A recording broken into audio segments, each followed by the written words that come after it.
Welcome to another episode of Decided Heart Conversations with my co-host Sonja, myself Hilary, and we are joined by the amazing and wonderful Wendy Wiesman of Wiesman Experiences. She has had an amazing journey and story that started January 2020.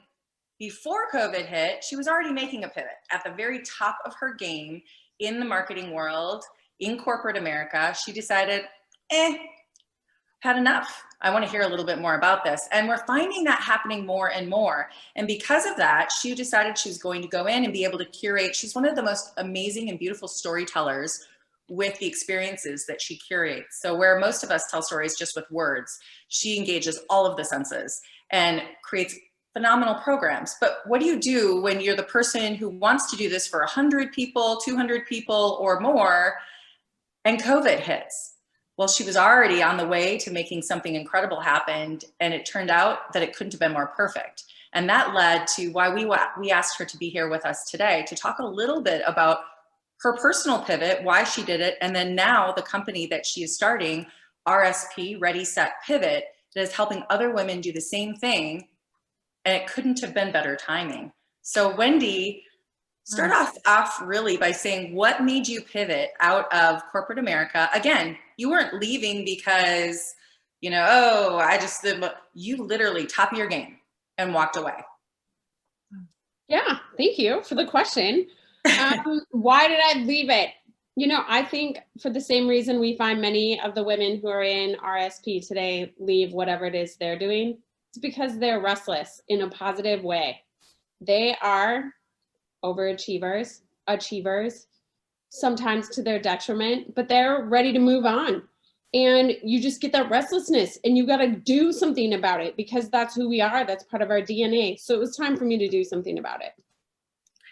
Wendy, was there a particular, I call them triggers, like an experience that you had in the corporate America world, or where you just felt like a change is coming? Was it a particular moment, or was it just a gradual shift that you were experiencing? Yeah, I would answer that in two ways. I was shifting and taking baby steps towards doing work for myself for a period of time, even before I left my corporate role.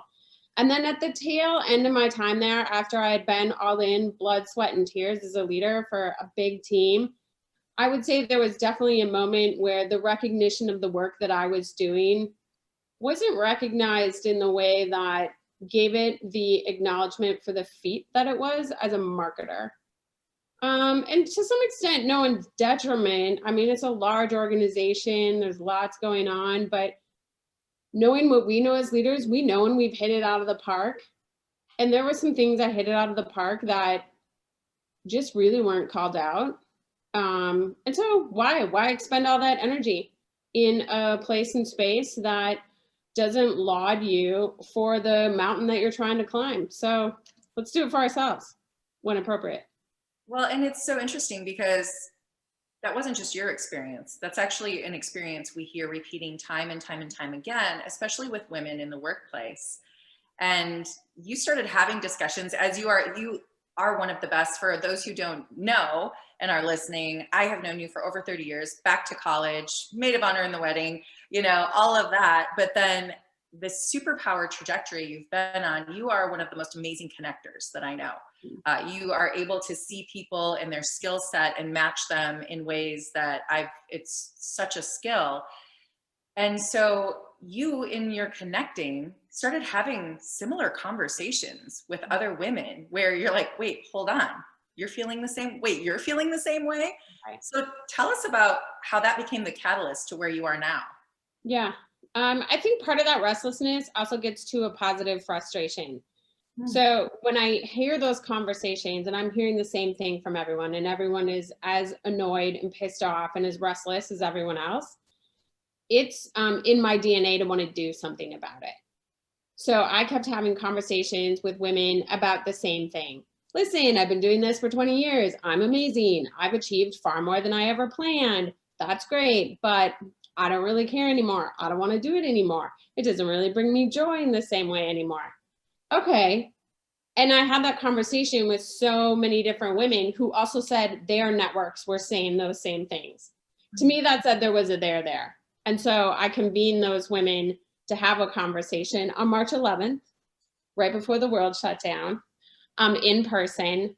And we started that conversation to say, well, what about it? How do we solve this problem? You know what I resonate with? It's just the courage. And yes, it's part, maybe it's easier for some over others where it's part of their DNA. For others, we never, in general, ever take that time to have that courage to make the pivot. And so I'm thinking about the women in particular who have endured the ideas and the fantasy of shifting, of pivoting, and they stay with it. They just say, well, I guess I'm just going to take less then. And I'm surprised how long they'll settle for that until they say, wait, this is not right. I'm going to make that pivot. It takes such courage to do that. Have you had experiences where I'm sure you have with these various levels, and perhaps you're the one, the connector, to take whatever level of courage and then drag them over to the edge, like the rim to rim, maybe. I don't know. How do you do that? You know, I think it's recognizing that everyone's leap, whatever that leap is, right? It doesn't have to be leaving corporate America tomorrow. Everyone's leap is different and valid, meaning the hurdle they have to get over may not look insurmountable to you, but it's insurmountable to them, and that matters. So I feel like it's my role as a leader to begin to encourage them and support them in that baby step movement towards getting over what that next hurdle is and breaking it down and making it really simple. I think like you guys do day to day in the work that you're doing. Great, that job's annoying. It hasn't we validated all the reasons to go. Great, set the date. It doesn't, you might not hit it. Who cares? Let's set the goal. Let's set the date to do it. And then to help that person move towards that goal is what I love to do. Well, and not only that, not only helping them do that, but you have two pieces of, I think, your personal brand that are so unique to you in the way you combine them, because you really believe happiness is time well spent, which means that you don't want to screw around with it being, let's just do this. And there's no slow in your vocabulary. Your vocabulary is, how do we get to the next best thing right now? Yes. Right? And it might be the next best thing might be a baby step. So maybe the big thing takes longer and there's a big messy middle, but we're going to help you get to that next step so you don't feel stuck anymore. Is that, how did you get to that feeling of, I've known you forever, so I know that like the patience thing is that's just part of, you're like, let's do this.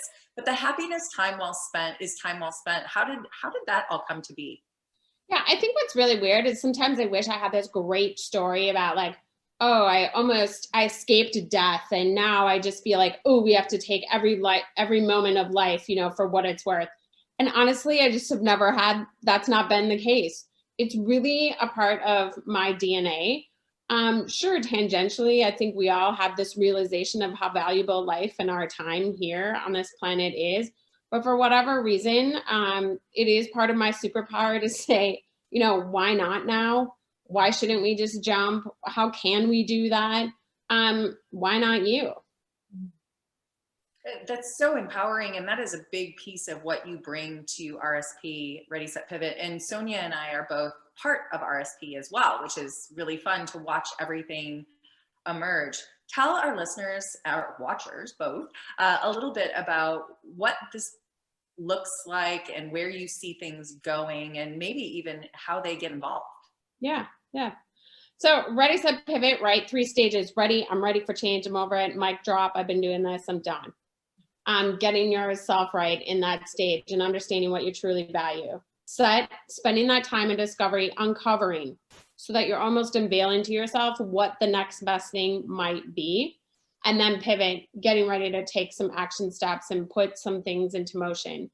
For my own personal story, I think I started my real change journey and transition maybe 2 years even before I left corporate.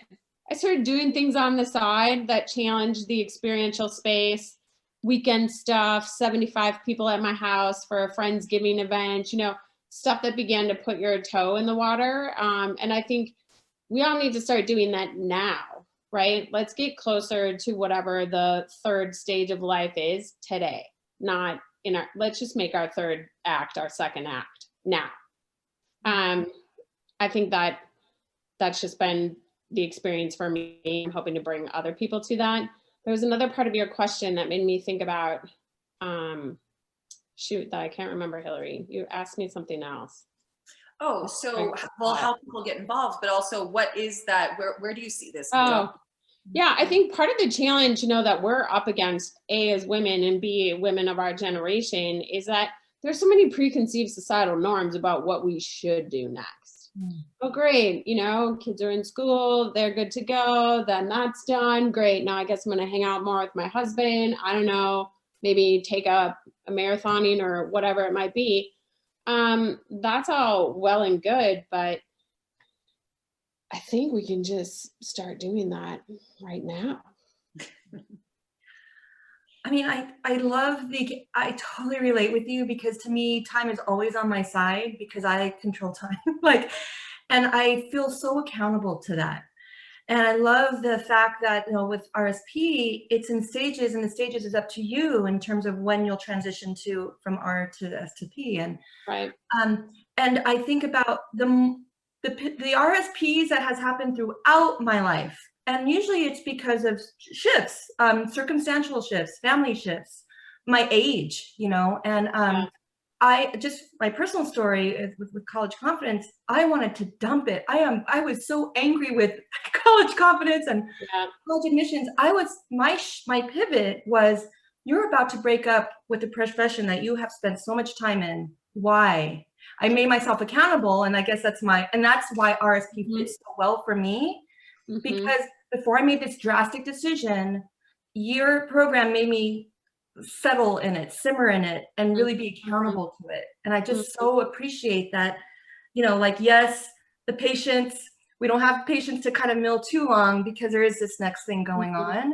And I really feel like that's really helped me with my momentum, Well, I think part of what you're speaking to is we have to be okay with pieces of our life that we have given huge time to, and take that forward. And maybe it's just in a different way with a different lens.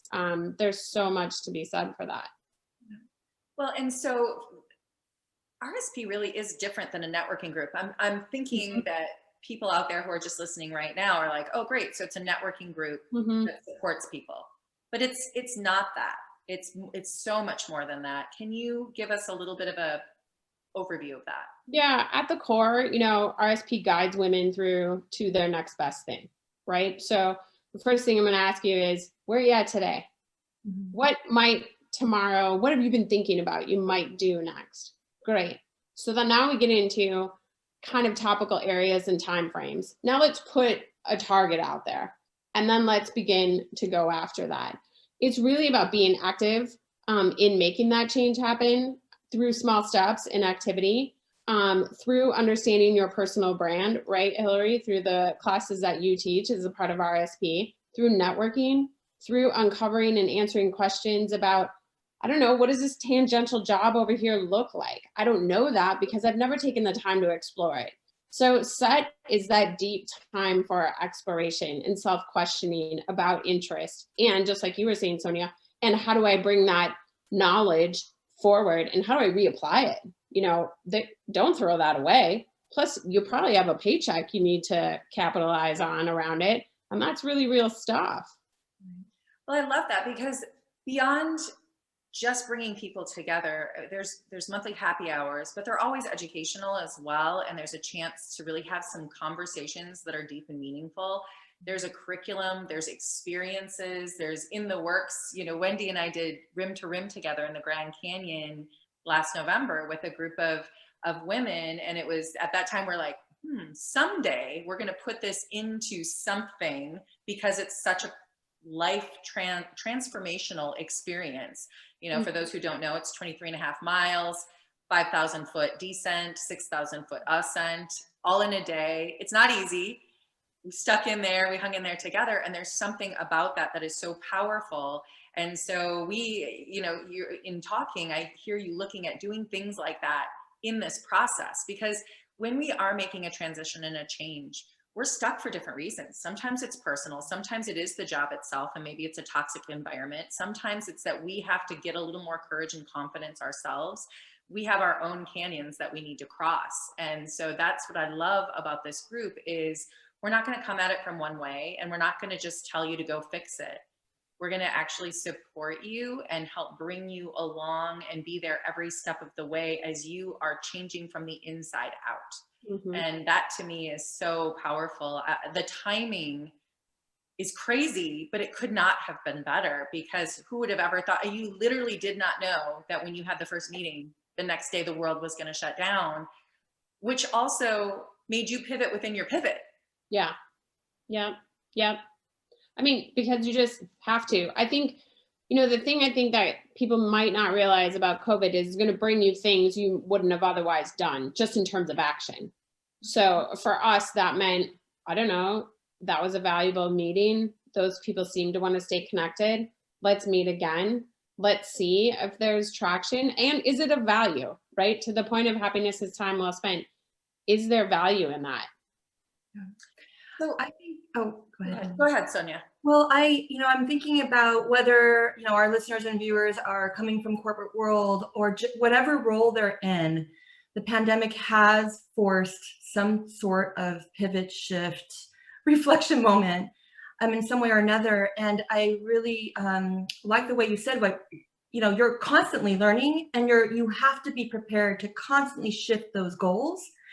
And you're saying, I think you mentioned like constantly rework those goals, readdress it, rework it as you're moving forward. That happened to you personally from going from we to RSP, and who knows what's going to come up next. You have some really great tips that I'd love for our viewers to kind of say, well, wherever I am, how can I move? How can I progress forward? What are the tips or the resources or tools? Share that a little bit. Sure. So part of me would say not rocket science, but the rocket science part of it is taking the action. I'm always going to be all about the action. Take the small steps. You do not know the answer. You will not know the answer. Whatever it is, to the point you just made, Hilary, a year ago, we would not have expected ourselves to be having this conversation about a group that is now engaged over, we started with a group of 40 on March 11th. We have a distribution and interest list of about 140, and we've actively touched over 100 people through our engagements over the last several months. We didn't plan for that, right? But it's because we took one small step. We just said, I don't know, let's get together and see what this conversation might be about. So small steps, number one. Number two, just start. Just do something. So very related. That sounds good to you. You might want to try it, then try it. What is the worst that could happen? I'm not the first to say these things, but that's because the $1 million thing is to just go and do them. And last but not least, do it with people you like. Better if you love them. Because again, we're here a short period of time. I don't know about you, but I don't want to spend all day at the office with people I don't like, whether it's on Zoom or not.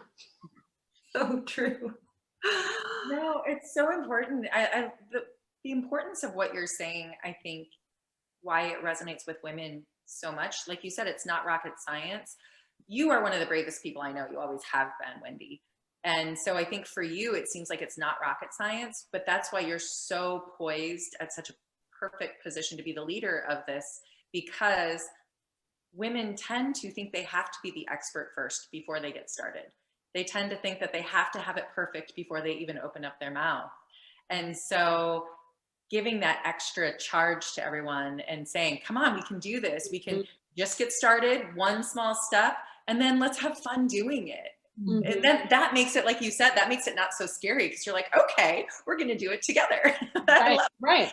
So one last, I guess, thing before we close out, I would love, who is this for? Who is your ideal person coming into RSP that might be interested, and how can they start to learn more about RSP? Yeah. This is for the achiever. I hate to always use that word because it's a little bit of an oxymoron against the mentality of RSP, in that part of our goal is to help you create your own scorecard of success, which likely no longer means a ladder climb in the traditional sense of the career world and planet.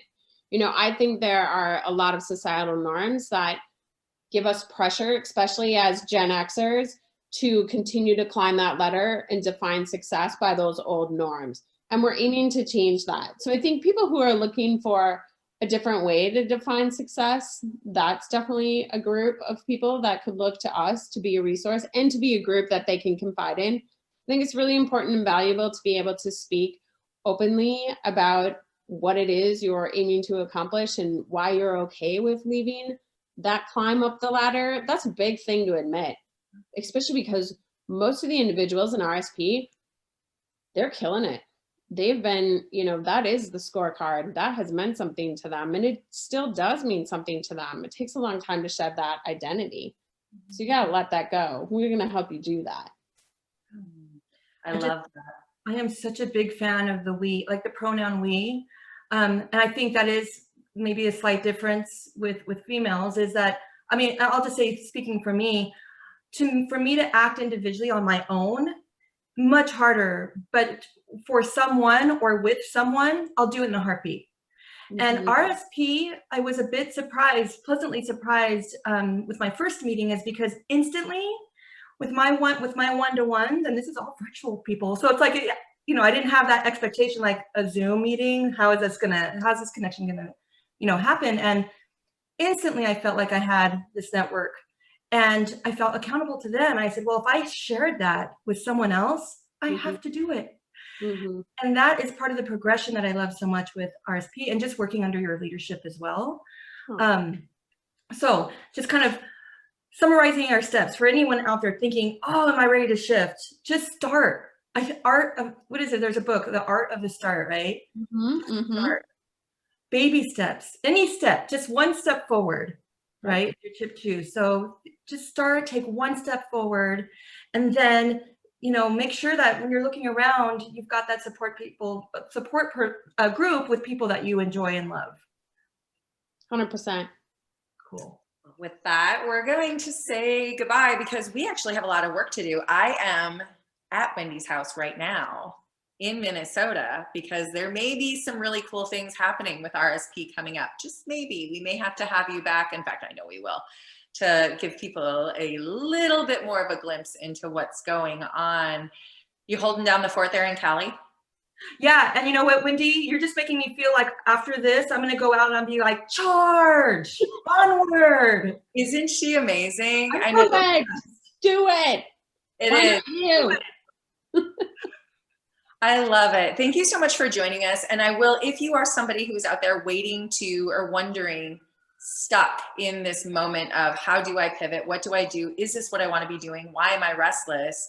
We're going to have Wendy's contact information after this. So you're welcome to get a hold of her and say, hey, is it for me? Am I a fit? Does this work? Because amazing things are happening. I see you, Wendy, as being someone who sees the best in other people, and you want to help them find that for themselves and bring it to the next level so it serves the larger purpose in the world. So thank you so much for all you do to support all of us. Thank you. Thank you both. It's been so great to have this conversation.